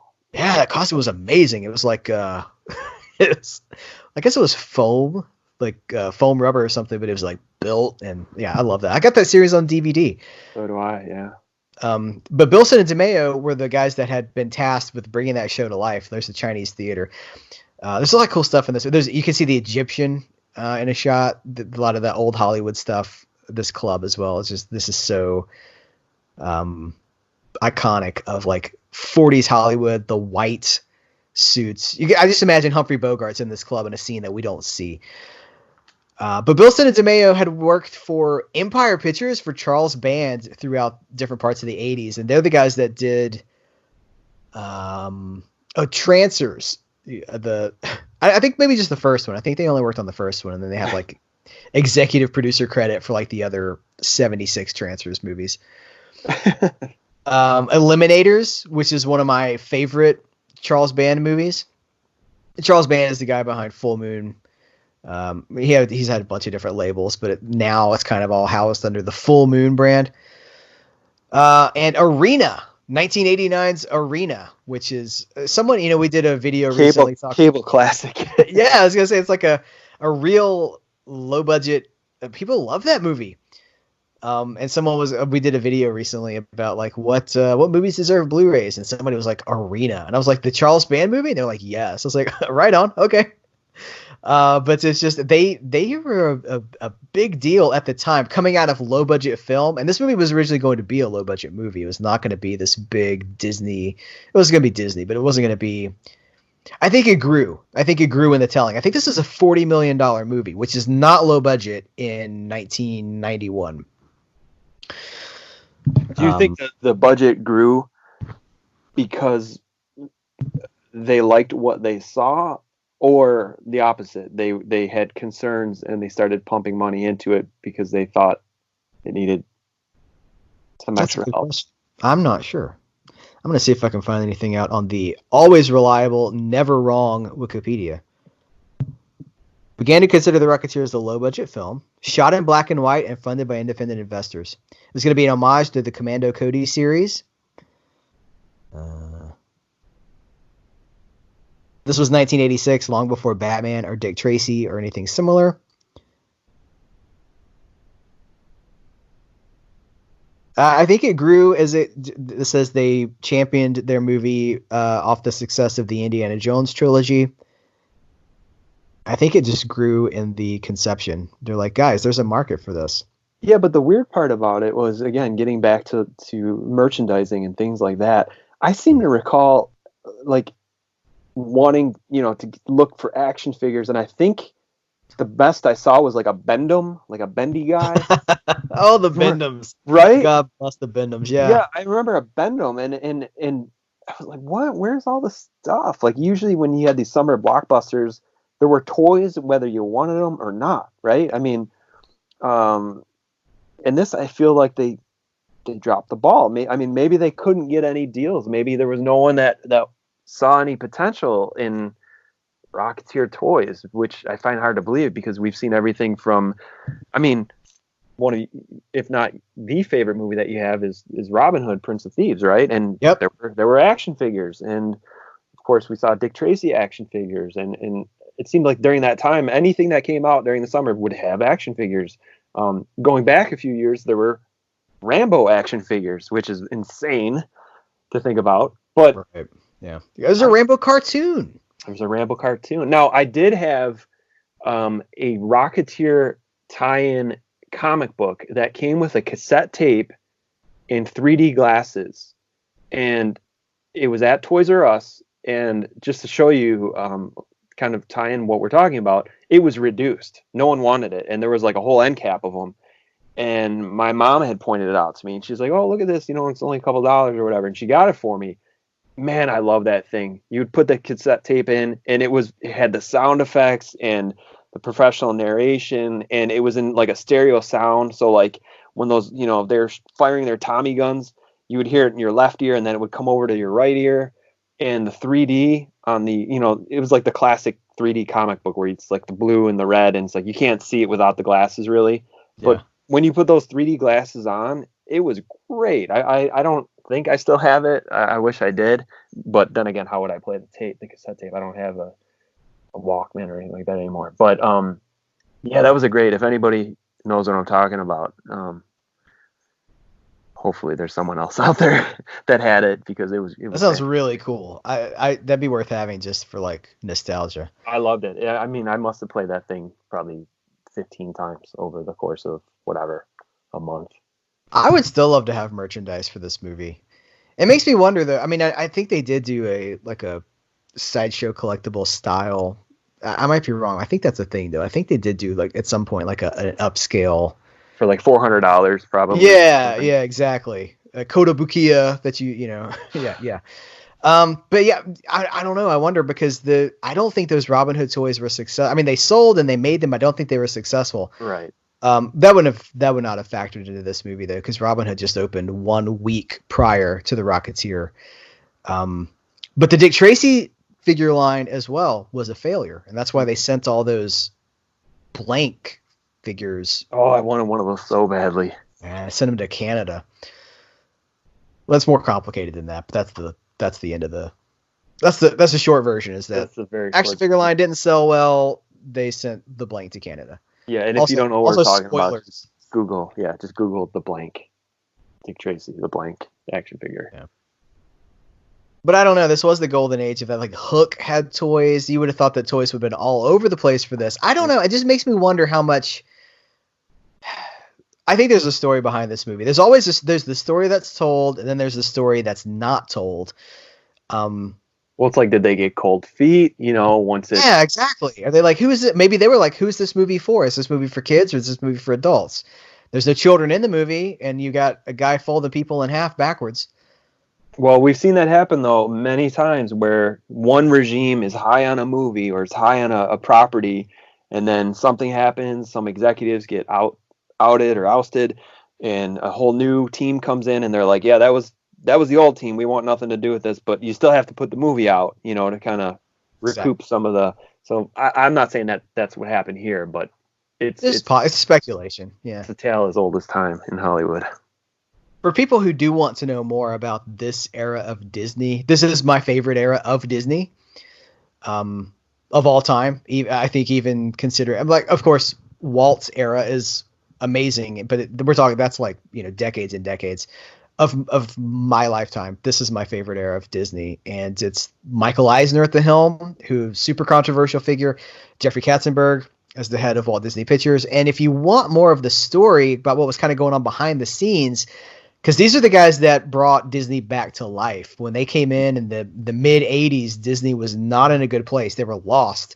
They never recovered from Walt dying. We're talking about all those 70s movies that just started with like an idea. It's like, oh, that's a cat and it's a detective and like that sort of thing. Like they came in and they started to turn the ship around, and they're responsible for the revitalization of the Disney animation division, The Little Mermaid, Beauty and the Beast, Aladdin, The Lion King. That's these guys. There's a book called Disney War. I think it's one word, Disney War. And it's the story of how Eisner and those under him, including Katzenberg, basically turned this company around all the way up through 84 to 94 is really the core years of that narrative. And this is solidly in that. But then again, there's so many shrewd business decisions that you have to wonder. Roger Rabbit. These are the guys responsible for Who Framed Roger Rabbit. Again, a kids movie, maybe, with like, this is how blue do I want to go on this commentary? Right. Okay, so is that you have a rabbit in your pocket? Are you happy to see me? Like that's like whoa. I was not allowed to see Roger Rabbit when it came out because of how like Jessica Rabbit, basically because of that. I saw it when it came out, and I got to be honest with you, and I did at the time, at least, I didn't get it when I saw it. I mean, now of course it's like looking at it, you're like, what? This is amazing. But when that came out, I remember there was a lot of hype behind it, and I went to the theater, probably opening weekend, and it was not crowded, and I just felt at the time it was lost on me, probably. A lot of it. Roger Rabbit was not crowded? At least the showing that I went to, no. Wow, that's crazy. Yeah. Because it has gone on to become, that's a classic, right? Is Roger Rabbit a classic? I would say so. I mean, it may fall into the same kind of category as The Rocketeer, where the people that love it. You know, the people that know it, they love it. But I mean, do you exactly see any Roger Rabbit action figures or any, you know, like at Hot Topic or when you go to Target and they have that rack of T-shirts where it's like the retro stuff that they're bringing back? Yeah, you know, like, good point. Roger Rabbit or I think we've left it behind. I think with Roger Rabbit, we've just left it behind. It's been so long with no new product out there. Look, there's the Egyptian. He just flew out. He busted through the ceiling, and there was like right next door to the Egyptian theater. I don't know. I think it's been so long since. That's kind of my point, is that some of these things get lost. Like I know I loved this movie when I was a kid. Other kids that I knew loved this movie as well. But then it just like it doesn't follow the narrative. If you go to Epcot right now, there's a song from this movie, instrumental, part of the James Horner score, is at the Fountain of Nations at the front, like the music loop that plays. There's a song from The Rocketeer there. There are elements of Who Framed Roger Rabbit all over the Disney theme parks, but there's no continuing merchandise. There's no new product. And so that's why, you know, for all the crap that Disney takes, sometimes from me included, for like the live action versions of Cinderella and The Lion King and stuff like that, they're keeping the intellectual properties fresh with new merchandise, keeping that brand alive with, you know, T-shirts and stuff like that. These movies that never had that, or haven't had that in 25 years or more, they don't get talked about. They just become forgotten. They become a part of the past. And maybe that's okay. I don't know. Maybe there's a conversation to be had there. Is like, do we drag them with us? Cut their losses, did we maybe just enjoy them for what they were and be like, hey, that movie was great. I loved it at the time. Every time I revisit it, it takes me back to that time, and that's good enough. Or do we want to see them milk that brand? Well, they have kind of milked the brand with that kids show on Disney Junior. Right.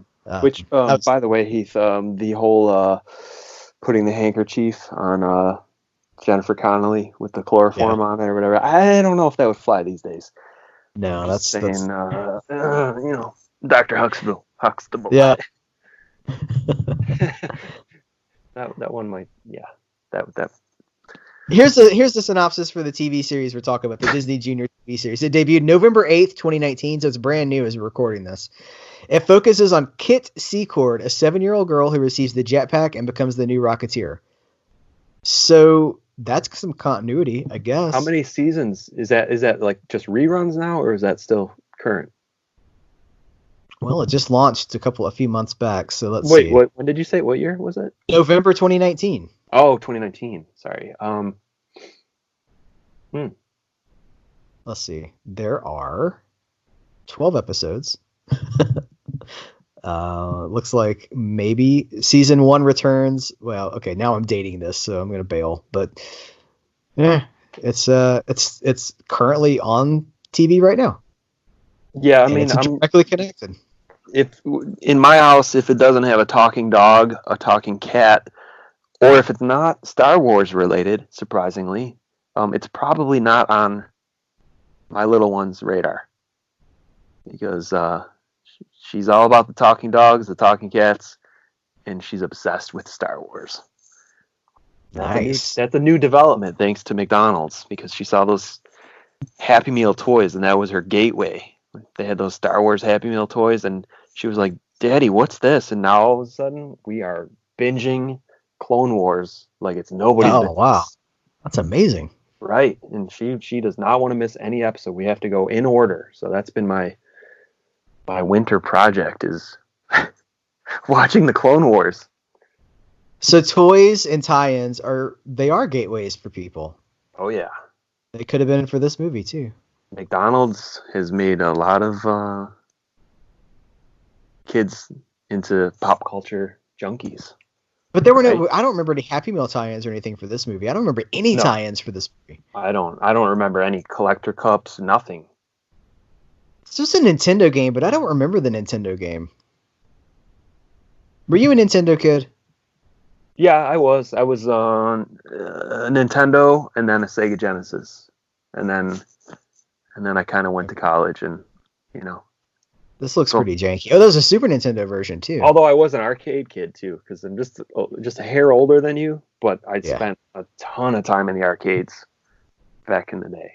That was my jam. Arcades were kind of dangerous in our era because that was where you had to be a little bit older because people standing there smoking cigarettes. And... Right, isn't that? It was such a weird thing. It was like going to a pool hall. Yeah, it was back in the day. I don't remember. I had the Dick Tracy video game. I do not remember a Rocketeer video game, but now I'm going to have to check that out because that's a tie-in right there. Landfill with E.T. They dug those up. Did you see that? Where they went out in the desert? Yeah, wasn't there like a documentary or something about it as well? Yeah, there is.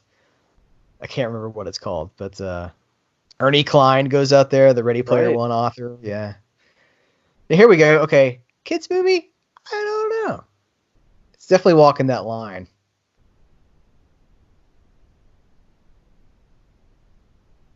Great sets, though. I love these sets. The Hollywood mansions and very classic and again, I think they're jumping off of the whole Errol Flynn, the legend of Errol Flynn and like what happened in his mansion. Am I gonna say mansion? His house and all the stuff that supposedly went down in that house, secret rooms, and I love how she just instinctively knows to go to the bookshelf. Like it's right out of and start pulling books too. She's like, which one of these opens the strap? Yeah. Well, she's well versed in movies. I mean, because she quotes a lot of his. That's right. His movies, but I don't know. I don't know if that would have been my first thing. Would be going to a bookcase and looking for a book and then pulling the books. Okay, so I have a question for you. You watched this movie yesterday. I watched this movie yesterday. Timothy Dalton is a Nazi sympathizer, but is he German?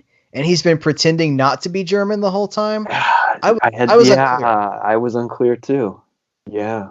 Because the whole movie, he's like, "Oh, I'm Timothy Dalton," and then when you find out he's like hardcore the bad guy, he's like speaking German and stuff, and then at the end of the movie, spoilers for the movie we're watching, I guess, he's like, "He's been playing the part of the right." Like he's like, "Wait, what? Where did that come from?" Yeah, we just jump right into that third act, and it's pedal to the metal. Yeah, they don't really give you time to think.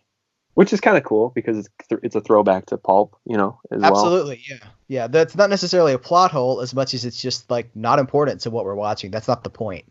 But yeah, I was unclear too when I was watching too. I was like, did I miss something here, that's fun. Who cares, right? Yeah, no, you don't watch. We live in a society that nitpicks the ever-loving crap out of everything, not realizing that sometimes. Rarely are you supposed to nitpick the crap out of anything. You're usually just supposed to have fun with it. That's all just for entertainment. And so if you nitpick too much, there's nothing left. And you have to be like, well, if they're just, that kind of bothered me with the Star. We're not going to get into Star Wars, but I just want to say with like this, the criticism around the sequel trilogy, some people are just picking so hard. I'm like, well, the point was just to kind of have fun and go on a ride and watch people swing lightsabers. Like, it's just a distraction, right? The whole movies exist to be a distraction, and if you overthink them, you've taken the joy out of them. They're just supposed to be a fun experience. And this movie, more than most, is a ride. Not It in the is a sense ride. that you have to turn your brain off. I'm not saying like, well, it doesn't make sense to just turn your brain off. But I don't think that the details are what we're supposed to be focusing on. I think we're supposed to just be in this journey. But it's fantasy. It's a serial. It's a It's throwback just to total escapism. And what's nice about this movie is, like you and I were like, oh, well, what about Timothy Dalton there? I mean, other than that little bit, you could literally, I mean, they thought this movie out so well. I mean, these guys you really don't see the seams in the movie.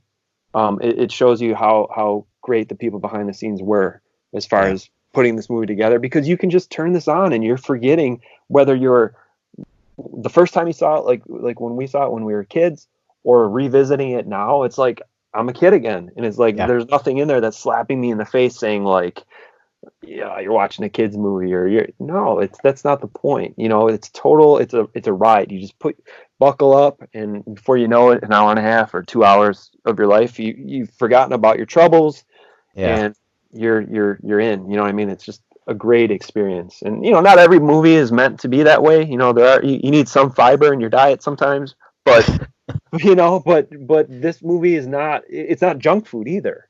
Well, and I was gonna say done.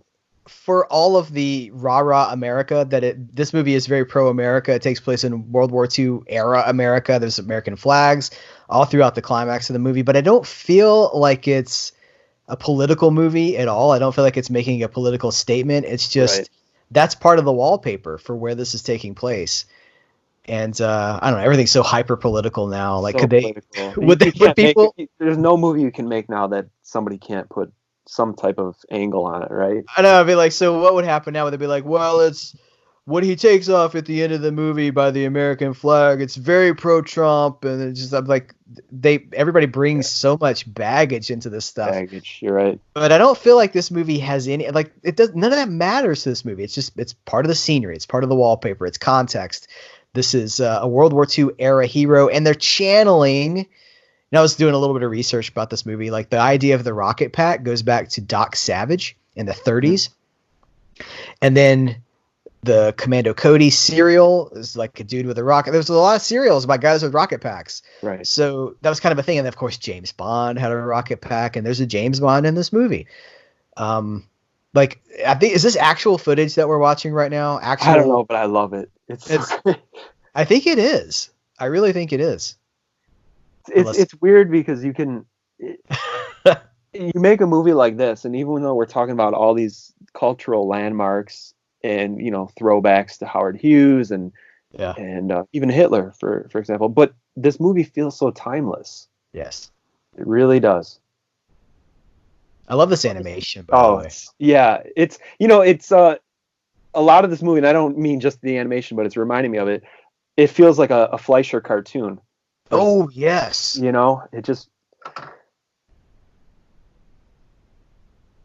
really feels like a live. If you were to say a live action cartoon, this would. Hey, I'm in the mood for a movie, and I want to see a live action cartoon. This would probably be on my short list to recommend to you. Yeah. Well said. Yeah, that looks good. Yeah, I totally see the Fleischer. I hadn't thought about that, but you're dead on. Swastika. They've like aged the film so it looks, I don't know, it just looks authentic. Let me see. Let me check my notes. We're running out of time here. I don't want to overlook anything. Oh, by the way, I should also mention that Rachel Bilson, the actress, is Danny Bilson's daughter. They're co-writer of this movie. Those guys were also responsible for Viper, the short-lived TV series Viper. Do you remember that? Of course I do. It was like Yeah, it was like it was like Knight Rider for the 90s. It was like a hybrid of Knight Rider and then just that sexy Dodge Viper, which like every kid wanted that thing. We had never seen anything like that Dodge Viper. It was like, what is this? And then I was like, wait, it's real? Yeah, amazing. Yeah, so they did that too. Let's see. I don't even know if they produce those Dodge Vipers anymore, do they? I don't think so. I don't think they have for a while. Don't quote me though. Yeah, beautiful car. This movie opened on June the 21st, and it came in number 4 in the box Oh, office. Robin Hood Prince of Thieves was number 1, which had opened 1 week before. City Slickers was number 2, which had opened 2 weeks before. And Dying Young was number 3. To this day, that opened the same weekend. Julia Roberts in, like, I think it was My so Boyfriend is Dying movie. wait, hold on a minute. So you had me at like, I'm like, wow, that's really stiff competition. City Slickers and Robin Hood, and they're brand new, and then you get to number 3. Yeah, the Julia Roberts movie about her boyfriend dying. I think I've But that still might yet to that see. was like counter programming though. You know what I mean? Because Yeah, although let's be fair, like Robin Hood, you can go anywhere that summer without no, hearing that song, or yeah, I mean that movie was everywhere. Kevin Costner, that was like peak Kevin Costner, right? I would say so. I Yeah, it's mean, just number. yeah. So this opened number 4 behind those. It's like, ooh, that's rough, man. But I mean, taking out number 3 for a minute, Yeah, City Slickers, Robin Hood, and this, I mean, that's a quality weekend right there. I mean, yeah. whew, I think 1991 is one of the better years for movies. There's like people do these things like greatest movie year of all time. Some people say 1999 was the right, greatest year for movies. 91 was a strong year for movies. And I'll kick it old school too. 1932, if you're interested, is a stellar year for movies. You're talking about Scarface. You're talking about the Universal horror stuff that's coming out in 32. right. Um, so for those people who are like, yeah, old school movies, I can't watch anything that's not in color. It's weird though 1932. too, because all those years you mentioned, like, there's always something pivotal going on with the way the movies are distributed. So you're talking about like the early 30s, where it's like if you wanted to see something, you had to go to the theater, right? And Also, the then birth of sound, really. Sound was right, brand new. and 31, then 32. we're talking about like 91 ish would have been like a lot of VHS rentals going on at the time, right? Blockbuster was pretty big at the time, wasn't it? And then you also mentioned 1999, which is when we're getting into DVD, and so it's like, and like you could certainly go to the store and purchase movies. That was So also George Lucas had spearheaded the digital. right, Like he would not put Phantom Menace in theaters that did not have digital presentations. right. So it's just weird how you see these like there's certain years, but you also Yeah. wonder like the delivery mechanism of them as well. And now of course we have streaming, which Mm. um, who knows where we're going with that? What's next? But there's I, nothing that replaces going to the theater in my mind. no, there's not, and I know it's theatrical attendance is down, but I have had such a great time getting back in the theater over the last year, less than a year, but since I've been back in the theater, really seeing all the stuff that comes out, there is a magic in that theater that you can't really bring home. I love the convenience of home, but when you see something that's really working for you in the theater, there's something special about it. There's something special about seeing a movie with a crowd that's all in on what they're seeing too. And that's harder and harder to find because what we were just talking Right. about, like everybody's bringing their own baggage into stuff. But when they Yeah. see something that ironically, weirdly, Sonic the Hedgehog, the audience that I saw Sonic the Hedgehog with was all in on that movie. And it just makes it a better experience. Well, they want typically when you're paying for something, you want to be there. You don't want to be disappointed, you Yeah. know. So I feel like when you go to the movies, it's like you're going to fall in love, or at least that's the goal. Whereas with something on, let's say, streaming, or let's go back a little further and like renting a movie, that was more for like a lot of times going deeper. Like I want to discover something that I might have missed at the movies, or maybe never had a theatrical run, or just wasn't available by your neck of the woods or whatever. So I feel like for like deep cuts, we're still always going to want the streaming, or we're going to want the back in the day the VHS rental. Hmm. But as far as going for that night out of just pure magic, and still to this day, nothing will replicate going to a cinema, the theater, Yeah. and seeing that on the huge. Because yeah, I mean, the TV. It's not like before with the big box TVs. I mean, now it's like you can almost make a case that the picture that you see on your TV is pretty good, compared to what you see on the theater. But you're going to the theater and you're getting that surround sound and you're getting that communal experience where, people are oohing and ahhing at the same time. And I don't know, maybe it's the difference between going to church and praying by yourself. There's something to be said sometimes for that communal experience. Yeah, absolutely. I have to call out or just tip my hat to the iconic imagery of the Griffith Observatory, one of the most famous locations in all of Hollywood. The Zeppelin coming over Griffith Observatory, stunning. And this shot, everything that's about to happen is just put it on a postcard, put it on a poster, and I'll put it up on my wall because it's so iconic. Griffith Observatory, of course, seen in Rebel Without a Cause. La La Land is a recent example of a good use of Griffith Observatory. So many movies use that location, and it is an iconic Hollywood location. One of those buildings that just signifies everything that Hollywood is, or the myth of Hollywood. I'll say that. The statues and that. It's just so iconic. Everything in this movie is. I hate to keep saying perfect, but there's just really. I love it. I mean, I forgot, I guess, how much I loved it. I mean, and that was when you and I had talked about doing this commentary. We were like, oh, let's do something that maybe fell under the radar. And then we were like, wow, I think I said to you, do you think enough people will be interested? But we're like, that's not the point. The point is selfishly, we're doing it for ourselves to one extent. Yeah. And man, I hope people are on board with this because what a great movie. I've had so much fun revisiting it yesterday and today again. Yeah, me too. We should also say, though, you did post, it's kind of a test. You posted something in the Patreon. We have a Facebook group that's exclusively for the Patreon supporters. And you posted something about this movie and just kind of wanted to see the engagement. And it was pretty good. And we were like, you know what? That was kind of the catalyst. Yeah, that kind of, once we saw that spark up like that. And, for anybody that's listening to this, look at when he. Here it is. Oh, man. Here we go. I got the turn, right? Comic book cover. Boom. Amazing. So beautiful. All right, go ahead. What were you saying?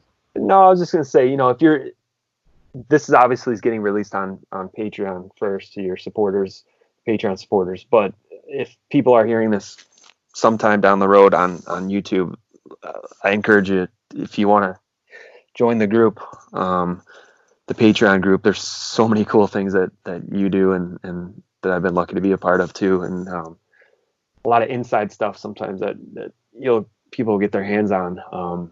And we have that private Facebook group where sometimes we test, you test the waters or we throw things out there and we have a great dialogue going on. There's a lot of great people involved there that just, we have great conversation. It's fun. Yeah. Thank you. I appreciate, the Patreon supporters, I call them Patreon family, is directly influential in so much of what I do. So much of the commentaries we choose. I don't always put up a poll. Sometimes I'll put up a poll and let the Patreon family choose what it's going to be. But sometimes it's just influenced by conversations that I've had with them. And I just know like this feels right. So this is what we're going to do. And this was one of those. It just felt right because of the engagement there. So I appreciate you saying that. I certainly do as much as I can to make it special and to just take it that extra step. And if you're listening to this and you're on the fence about, Patreon, why should I support that? Well, it's just extra. And what those, it does directly influence what hits the main channel, things like this. This commentary would probably not exist without the influence and support of Patreon. And it is a family. I mean, we have so much fun. Like, I'm not going to name names because I don't know if they want to have their name on here. But like, for example, a couple months ago, I was in Chicago and there was somebody else from the Patreon group that was in Chicago that we were going to possibly meet up, to, hey, what's up? Put a face with a name. But that person was leaving the day I was arriving and it never worked out. But like, how weird, Serial at Midnight. It brings these people together and it's so much fun. That's cool. That's very cool. Let's see. We're running out of time here. I read that Joe Pesci was considered for the role of the role that Paul Sorvino plays. That's really interesting. Can't get one Goodfellas actor? No, so we'll go with a different Goodfellas actor. Also, Richard Marx, the the musician, Richard Marx said on Howard Stern that he turned down the role of Cliff Secord in this movie. Come on. That's what he said. What I was did he like, turn it down huh. for? What other I don't know. I didn't go franchise was not further gonna? than that. Right, it was the. Although didn't he save somebody on an airplane? Like literally, like somebody I was don't know. yeah somebody was like choking or having a heart attack or something, and he like saved them. Like I'm not making this up. It happened like a year ago. If people want to Google it, Richard Marx, like he like Really? saved somebody. Yeah, I don't know. Let me Google it. Hold on. You know, my favorite Richard Marx song that I used to love so much around the time of this movie that I don't like it doesn't exist anymore, it doesn't seem like, was Hazard. There's this a theme Yeah, album there about was a like great video with it too, right? it was like a murder and like a wrongfully accused man. I think the whole album was like a concept album about this murder that went down that he didn't do it. And the song Hazard was like a big deal, but it has completely dropped out of history. So if you Google Richard Marx saves the day, you'll hear the story. So he did. There was this is right here, waiting to help, when a drunk passenger turned abusive on a flight from Hanoi to Seoul. So that happened in 2016 apparently. So I was off a couple of years, but yeah, he did. So he maybe some of that Rocketeer. Interesting. Yeah, but anyways, off on another tangent. That's what we're here for. I also read that Frank Darabont had an uncredited.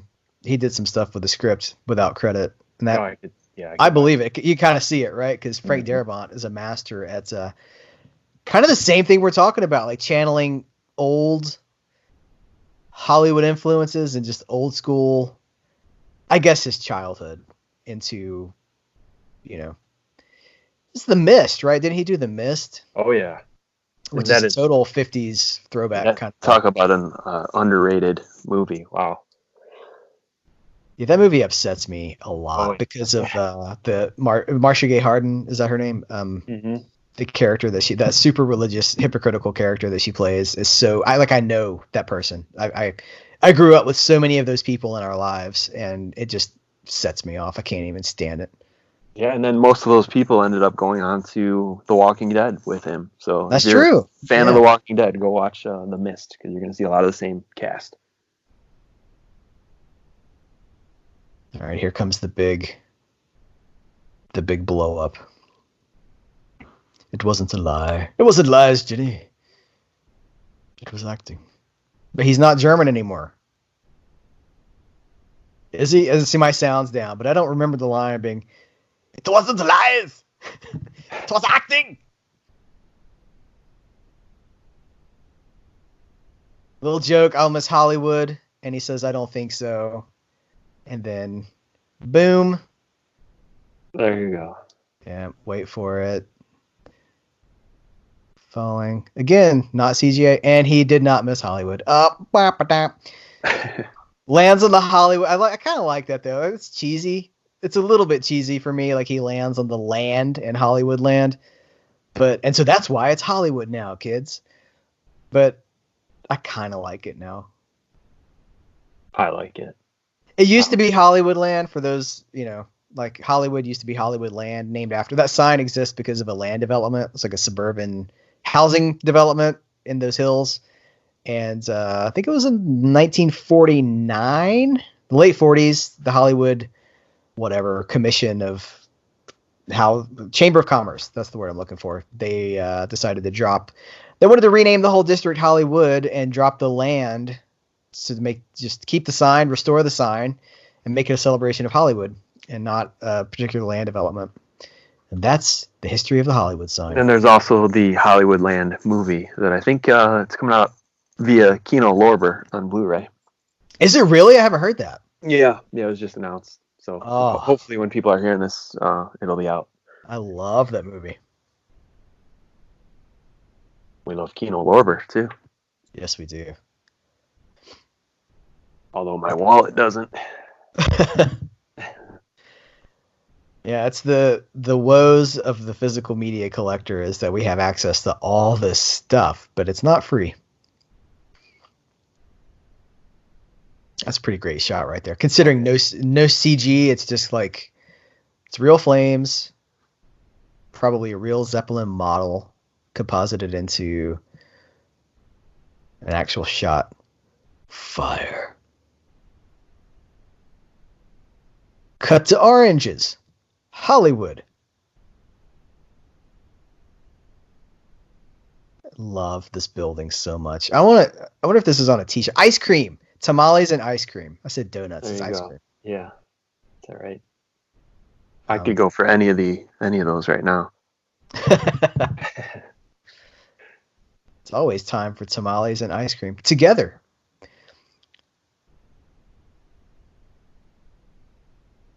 All right, let's see. Check my notes. Make sure I haven't missed anything I wanted to talk about.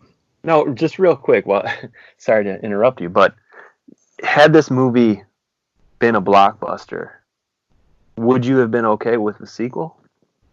Oh yeah, You think it would have cheapened? Like probably. I just feel like they caught lightning in a bottle. I really do. I mean, maybe it's a blessing in disguise sometimes when a movie, and not for those involved, but for fans when a Right. movie underperforms because it's like you got that lightning in a bottle and it's like it's perfect and no one can go back and change it and Mm-hmm. mess it up for us. It just It's has. just it's complicated though, right? Because Mhm. as kids, I would have adored a sequel to this movie. I would have Right. taken a sequel to any movie. Get Robin Hood, Prince of Thieves. Well, the sheriff's dead, and like everybody's kind of gone on their separate. Like, yeah, Robin and Marion are married now. Do another one. Like, I didn't. Just more of that would have been magic for me. But you're right. As an adult, I can look back and I'd be like, no, this exists. This is so special because it is only this. This is all that there is. I mean, the comic as well, but even Dave Stevens comics, he did his run. He has not gone back. Other people have done Rocketeer comics, but he didn't go back and do like let's make it a 24 issue maxi series or anything. Like he said what he had to say. He did it. That's it. It's done. Right. That's all there is, and there's something to be said for that. All these classic movies, since we're talking so much about the golden age of Hollywood, there's only one Wizard of Oz. There's only one Gone with the Wind. There's only one Although Casablanca. it is pulpy, so it would have fit in, with like a serial, like a Yeah. Indiana Jones type thing. They could have gone a million different directions. But who knows? You never know. Well, we're lucky we have it, and I think it does engender a certain level of appreciation and ownership, and we love it because of what it is, and because this is it. And that's why sometimes, with the controversy around the Star Wars movies and stuff like that, like my loyalty is always going to be to that original trilogy. And they can make new Star Wars movies, Right. but for me, I'm like, for those who enjoy them, that's fine. I can get certain things out of them, but what I love, my heart is connected to the original trilogy. And I'm kind of learning that, there's as we record this, they're about to start shooting the fifth Indiana Jones movie. And of course, there's the controversy. I'm like, well, whether that movie's good or whether it's not, my loyalty is to Raiders of the Lost Ark and the other two to a certain extent. There's a purity to that initial experience. And because this never had a sequel, we don't have to wonder. Now, I say all this with that kids show. He does kind of set it up, though, if you notice. Yeah. Oh, yeah. They do leave room for it because he's like, oh, if you notice, we can. He's looking at the blueprints and he's making a couple of comments here and there. But yeah, if anything, hopefully, I mean, I'm sure there's no one listening to this commentary that hasn't seen the movie. They're not going to necessarily listen to the commentary and watch the movie for the first time. But if anything, Maybe. You never know. maybe. But if anything, maybe there's someone out there, maybe like me, that I haven't seen the movie in forever, and maybe they have some kids now, and maybe this will be the catalyst to get them to introduce it to a new generation. That would be really cool. I'd love to hear if anyone out there listening to this shows it to their kids, what kind of experience they have when they watch it, because I think it holds up, and I think you could show it to a kid, even with all the CGI out there and all the Marvel movies and everything that they're inundated with in video games. I still think they would have a great time watching this movie. I agree, and it makes me feel like a kid, and it makes me want to. I don't know. There's a purity to it. It's absolutely pure. It for all the Jennifer Connelly's bosoms and people blowing up and stuff like that. I don't know. There is just a simplicity to it, a sweetness. I don't know, but there's a purity, and that is something that I don't know. Maybe we've lost. I don't know. Here's a question: gun to your head, if you have to choose between Joe Johnston's The Rocketeer or Joe Johnston's Captain America: The First Avenger, what do you go with? I know my answer. I hope I don't make people mad, but I would go with The Rocketeer. Me too. Yeah. Because it's all you need. It doesn't take place in a larger world. There's no, it's not part of the Rocketeer cinematic universe, whatever. Definitely, It's pure. It's what I'm talking about. That's why I was kind of hoping you're going to say that. But well, and I mean, he did a great job on Captain America, but I will say this, and it's not I don't want to take away from his work at all, but I think there are other people that could have done a good job with Captain America, whereas I feel like he was firing on all cylinders with this movie, with The Rocketeer. I don't know. Maybe I just can't see anyone else. It's not like he's this, marquee name where it's like, a Scorsese or somebody, but I feel like he nailed it with this movie. And Marvel movies, we've seen so many great Marvel movies that I don't know. It just, why change it, right? I mean, he I guess I just don't want to mess anything up. This was the way it was meant to be. I think this movie here, I'm going to say this. I think this movie is perfect. Now, that's subjective, but for me, this movie is perfect. And you don't need anything else. If you want more, there is, like, you could go to the comics. I should mention the comics have continued with, like, really good talent. Mark Waid wrote Rocketeer stories. Darwin Cook, I believe, is responsible for some Rocketeer stories. There's a crossover book with The Spirit. Will Eisner's The Spirit. Mm-hmm. There's really good stuff out there. Mark Guggenheim, I believe, he maybe still going. I'm not even sure, but there's more Rocketeer out there if you want but if you want it. But the fact that this movie is just kind of like, I don't know, it just feels such a. You said it, and we'll go with that, and we'll just sign off with that. That this movie captures lightning in a bottle, and it is so loving and affectionate, and not cynical, and not dark or trying to be something that's provocative. It feels like it could have been made 50 years before it actually was, without any changes whatsoever. That's the highest compliment that I can pay it. So, absolutely. Thank you for joining me for this commentary. This has been a blast. No pun intended. Yeah. And guys, thank you for listening to it. Josh, where can people find you on the internet? Well, people can find me wherever, but I just want to go back to what we were saying earlier. If you guys want to join the conversation, definitely become a Patreon subscriber. And you can see me in the private Facebook group that we have there. I'm there a little too much sometimes, but come on over there and we can chat and keep the conversation going. AllEliteWrestling.com. They don't need the plugs. Come on. Okay. Well, okay. Check out Midnight, baby. Come on.